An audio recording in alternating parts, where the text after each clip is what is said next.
Donc mon père en 73 était gendarme à Grasse et à la mort de Picasso, on lui a proposé de garder sa villa parce qu'une partie de son patrimoine était destinée à l'État pour la dation. Donc comme il y avait beaucoup d'œuvres, il fallait que la villa soit gardée par des gendarmes. Et il s'est porté volontaire. Et donc durant les gardes, au début il est revenu avec une bouteille de sauterne, après un bloc de foie gras.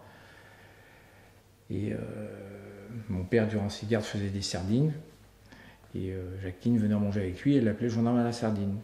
Et après ils ont sympathisé et elle lui a offert des lithographies. Voilà, et une céramique. Donc il ne revenait jamais les mains vides, on va dire. Donc aujourd'hui, vous avez choisi de témoigner. Pourquoi rester anonyme?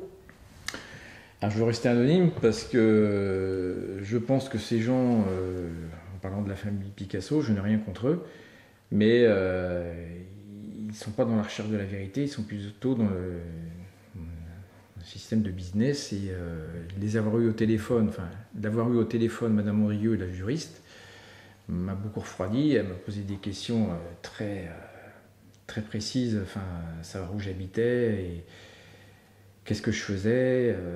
C'était pas des questions sur ce que j'avais, c'était des questions pour moi comme si j'étais presque aussi un voleur, quoi.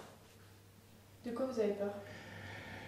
J'ai peur simplement que ces gens me créent des soucis, quoi. Voilà. Euh,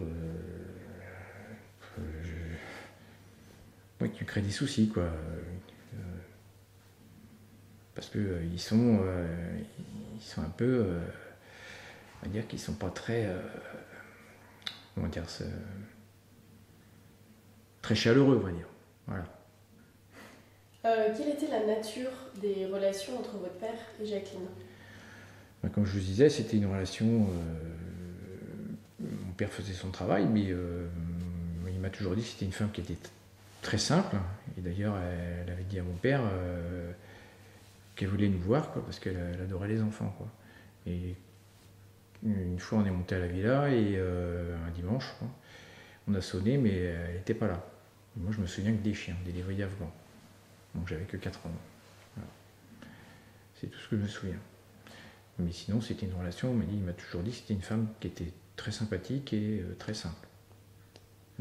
Qu'est-ce qu'il vous a raconté sur justement l'atmosphère à Notre-Dame-de-Vie à cette époque? Lui, il n'a pas fait pas grand chose. Il m'a simplement dit qu'il se souvenait de la voiture, de la Lincoln Continental, quoi, qu'il avait vue, quoi. Et après, les gens autour, il m'en a jamais parlé, ça. Non. Ça, je pense pas qu'il les a côtoyés non plus, je sais pas. Il m'a jamais parlé du personnel ni de quoi que ce soit. Est-ce que vous savez dans quel état d'esprit était Jacqueline? Lui, il n'a jamais remarqué qu'elle était dépressive ou pas. Pour lui, elle était, si je dis, une femme très simple, quoi, et qui se mettait des gens qui étaient pas aisés, quoi. C'était courant justement qu'elle fasse des dons, des cadeaux aux gens autour d'elle? Apparemment, oui. J'en sais pas plus que ça. Enfin, après, moi, je vous dis, ma démarche, c'est que mon histoire est similaire par rapport au couple Le Guenec et que ces gens, pour moi, sont innocents parce que moi, mon père, il est pareil, ça n'a pas été volé, ça a été donné. Et peut-être que j'en ai beaucoup moins, mais comme j'ai dit, le degré d'amitié était différent. Voilà. Madame Le Guenec était très liée avec Jacqueline Roch. D'accord. Ouais. Voilà.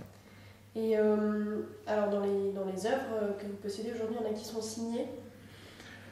Oui, il y a des signatures au crayon de bois, mais apparemment ce ne serait pas de Picasso. Enfin bon, mais elles sont contresignées. Il y a 2 œuvres qui sont contresignées. Bon, après ça, je n'ai jamais fait de recherche. Depuis l'histoire, Voilà, je suis méfiant.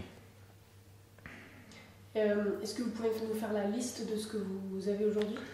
Oui, bah, une pochette de 12 dessins, des colotypes, il y en a 3, et après une lithographie des Demoiselles d'Avignon, et une vraie lithographie, La femme au fauteuil numéro 3, datant de 1949 et représentant François Gillot.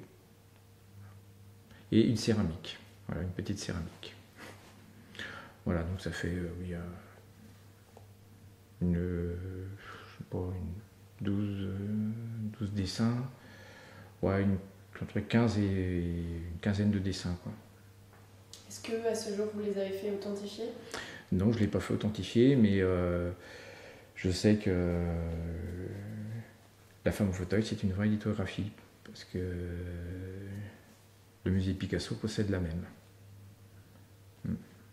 Donc aujourd'hui, vous êtes plus dans un état d'esprit de méfiance? De méfiance, oui, voilà. Ce sont des gens qui ne sont pas, comme je le dis, dans la recherche de la vérité, ils sont plutôt dans c'est du business. Eux, s'ils peuvent faire un procès sur n'importe quoi, ils vont le faire. Tout ça pour se faire connaître, enfin pour encore gagner plus d'argent. C'est ce qui est un peu regrettable. Parce que pour moi, on bafoue un peu l'histoire du peintre. Et vous pensez que votre témoignage aujourd'hui peut justement aider? Moi, je fais ça, c'est pour la mémoire de Jacqueline Roch et surtout aussi de ce couple qui est laminé, qui m'a ému et j'ai envie d'apporter ma contribution par mon témoignage, simplement ça. Pour les aider. D'accord. Les réconforter.